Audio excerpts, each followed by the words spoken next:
由文化局、澳娛綜合度假股份有限公司、金沙中國有限公司、美高梅、銀河娛樂集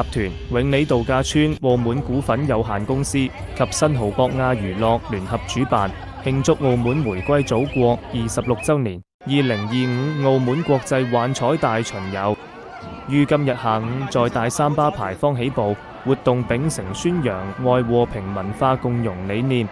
藉今年澳門當選東亞文化之都，今年大巡遊多隊東亞文化之都藝團亮相，參演人數達約1800人，亦吸引不少市民參與，反應熱烈。大巡遊隊伍下午3時由大三巴牌坊出發，穿越澳門歷史城區的舊街老巷，抵達板樟堂前地與居民旅客近距離互動，隨後途經議事亭前地及南灣湖景大馬路，沿途展現獨特文化特色，並讓觀眾近距離接觸及親近多元文化藝術。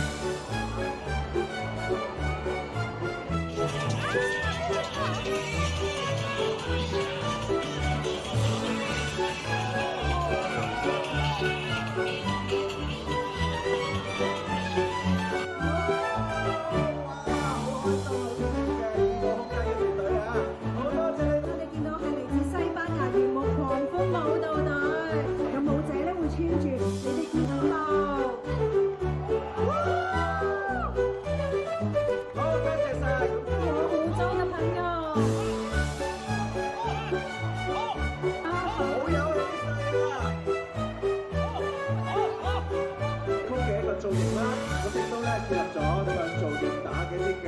項目。